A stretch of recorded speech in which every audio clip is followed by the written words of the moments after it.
1 ಲಕ್ಷ ತೆಂಗಿನಕಾಯಿ 5 ಲಕ್ಷ ಕೊಟ್ಟು ಖರೀದಿ. ಎಲ್ಲೆಡೆ ದೇವರಲ್ಲಿ ಭಕ್ತಿ ಸಂಪ್ರದಾಯಕ್ಕೆ ಇಂದಿಗೂ ಮಾನ್ಯತೆ ಇದೆ. ಕಾಲ ಎಷ್ಟೇ ಬದಲಾದರೂ ದೇವರ ಮೇಲಿನ ಭಕ್ತಿ ನಂಬಿಕೆ ಮಾತ್ರ ಬದಲಾಗುವುದಿಲ್ಲ. ದೇವರ ಭಕ್ತಿ ಮುಂದೆ ನಗನಾಣ್ಯ ಕೂಡ ನಗಣ್ಯ.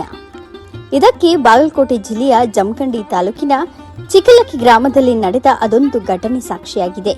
ದೇವರಿಗೆ ಅರ್ಪಿಸಿದ ತೆಂಗಿನಕಾಯಿಯನ್ನು ಓರ್ವ ಭಕ್ತ ಹರಾಜಿನಲ್ಲಿ ಬರೋಬ್ಬರಿ 5,71,100 ರೂಪಾಯಿ ಬೆಲೆಗೆ ತಮ್ಮದಾಗಿಸಿಕೊಂಡಿದ್ದಾರೆ.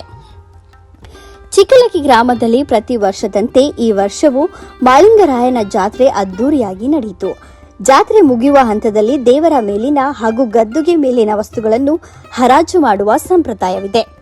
ಅದರಂತೆಯೇ ಮಾಳಿಂಗರಾಯರ ಗದ್ದುಗೆ ಮೇಲೆ ಪೂಜಿಸುವ ತೆಂಗಿನಕಾಯಿಗೆ ಭಾರಿ ಮಹತ್ವವಿದೆ. ಅದು ಅಂದಿಂತ ತೆಂಗಿನಕಾಯಿ ಅಲ್ಲ, ದೇವರಿಗೆ ಅರ್ಪಿಸಿದ ತೆಂಗಿನಕಾಯಿ. ಅದಕ್ಕೆ ಬೆಲೆ ಕಟ್ಟುವುದಕ್ಕೆ ಸಾಧ್ಯವಿಲ್ಲ ಎಂಬುದು ಭಕ್ತರ ನಂಬಿಕೆ. ಮಾಳಿಂಗರಾಯನ ಗದ್ದುಗೆ ತೆಂಗಿನಕಾಯಿ ಹರಾಜು ನಡೆದಿತ್ತು.